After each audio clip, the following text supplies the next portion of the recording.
তেল পড়ে গেল, তারপরে বলুন হালকা লবণ পড়ে গেছে, যেগুলোটা জিরে গুঁড়ো, ধনে গুঁড়ো সব পড়ে গেছে, মশলা, লঙ্কা গুঁড়ো পড়ে গেল। তারপরে কি আসছে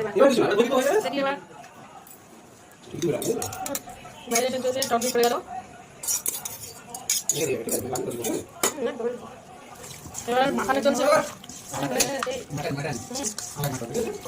না না, এবার বেশি টক লাগবে। দারুণ হচ্ছে, দারুণ। শেফকে দেখে নিচ্ছে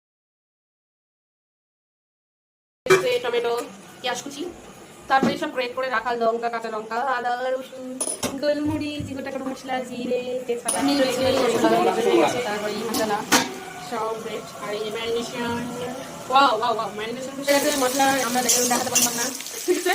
তেলের মধ্যে গোটা গরম মশলা যা দেখানো হয়েছিল সেগুলো পড়ে গেছে। এবার পেঁয়াজ গেছে, এবার ভাজা ভাজা হচ্ছে একদম। হচ্ছে ধীরে ধীরে করে হচ্ছে, তাই তো? একদম প্লেন দেখা যাচ্ছে না।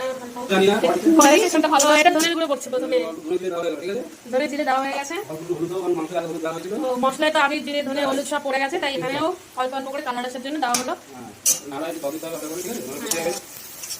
ভালো করে কষছেন, তারপরে ভাজা ভাজা করে নিচ্ছে। এবার জল দেবে, কারণ লেগে যাবে কড়াইতে, তাই একটু জল দিয়ে নিল। বাহ, দারুণ দারুণ। এবার কষবে, কষবে ভালোভাবে, কষেও যাবে, ভালো মতো সিদ্ধ হয়ে যাবে মশলাটা ভালোভাবে। সেই দারুণ দারুণ দারুণ দারুণ হয়েছে। শেফকে দেখুন, শেফ গামছা নিয়ে বসেছে, আর তেল দিয়ে দিচ্ছে।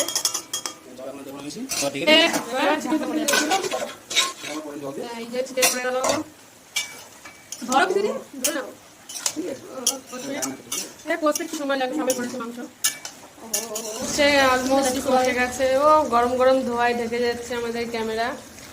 দারুণ দারুণ দারুণ।